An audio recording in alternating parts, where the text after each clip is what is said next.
Now, there were lots of things that I wish someone had taught me when I just started out, and at the top of that list is one thing specifically. And I recently had something happen that made me challenge my thought process around how I'm going to approach this in my own personal finance. And that's what I want to talk about in this video today. Now, as you can see, I'm not home. I'm going to be doing something very, very interesting. You guys are going to be doing that with me. So stick around. It's going to be pretty cool.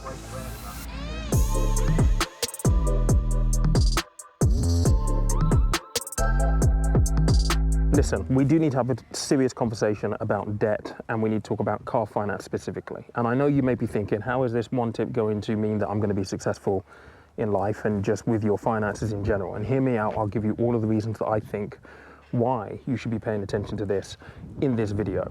But first, let me give you a little bit of context. So about 3 to 4 weeks ago, I was looking at the real prospect that my car was essentially going to get written off. And this is a car that I have no finance on. I've had it for 6 or 7 years. And frankly, for me, I'm going to ride it until the walls fall off. But what happened is, because I had this prospect that I was potentially going to have this car written off, the reality of either having to take out a new finance agreement or using a load of cash that I had accumulated to buy a car because I didn't want to get into a finance agreement was very, very real.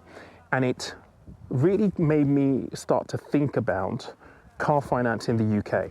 And I have some numbers that I'm going to share with you that are quite staggering. And I just want you to take these in context to wage increases over the same period of time. So let's have a look at the numbers.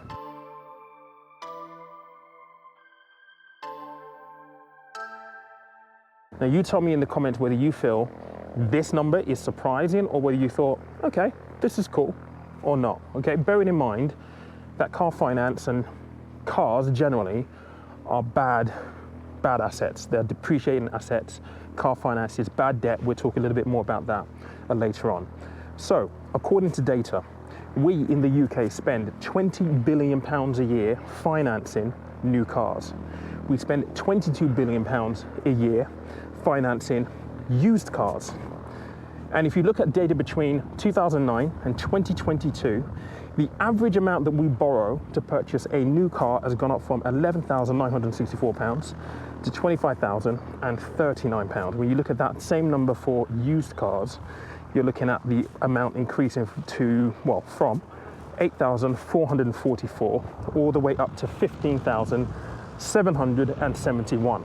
Now, each of those segments represent a huge increase in the debt that we are leveraging ourselves with when it comes to car finance. Now, what are the reasons for those increases? We can argue better cars, better technology, inflation, right? The cost of vehicles just going up over time.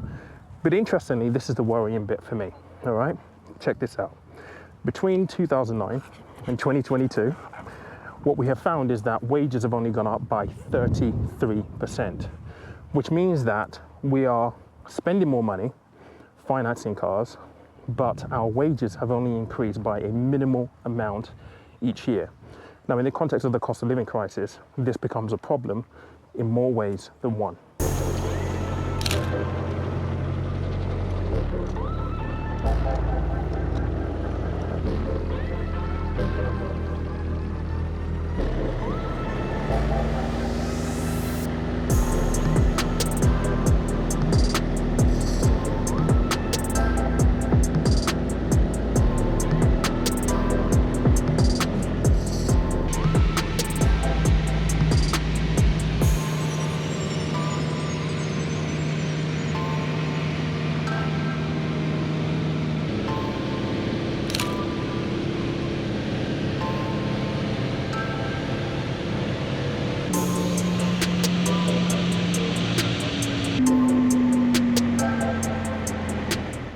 Now, car finance and car debt is problematic in more ways than one, because not only are we financing something that is going to depreciate in value, it is bad debt, but we are allocating quite a significant amount every month towards this bad debt. Now, look, I completely get the fact that people will say, well, I want to be able to go from A to B in relative comfort.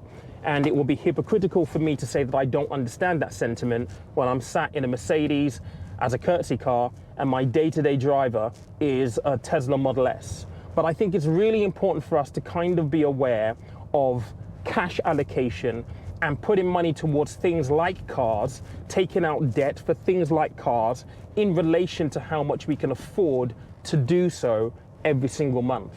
Social media is such that it is all about the whip. It's all about what you're driving. It's all about the appearance. And I've certainly fallen into that trap of buying cars because I thought it was going to make me look cool, to people that in hindsight I didn't really care about, and those people didn't even care about me. Now, fundamentally, when you think about debt, debt is a drain on your income.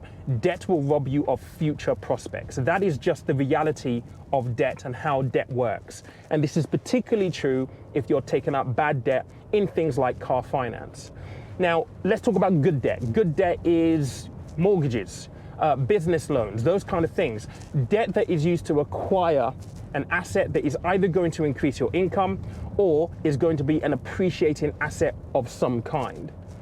Mortgages are hard to get by, right? Getting on the property ladder is a challenge for a lot of people. And I guess I want to end this video on this one note. If you're watching this video and you're trying to get on the property ladder, like I know many of you are, think about how you've allocated your cash to something like a car. If you're paying £400 for a car right now, or £300 for a car right now, could you get around to A to B in a car that costs £100 less, or £150 less, or half the amount that you're paying right now? And let me further challenge you to think about what you could do with the other half of that money. Because if you're trying to get on the property ladder, well, I would argue that that money that you're able to put aside and not allocate towards your car debt, car finance, will help you achieve your goal. And when you sit back and you look at it in the cold light of day, isn't that a better use of your money to acquire an asset that will appreciate in value and increase your net worth long term? Those are just my thoughts.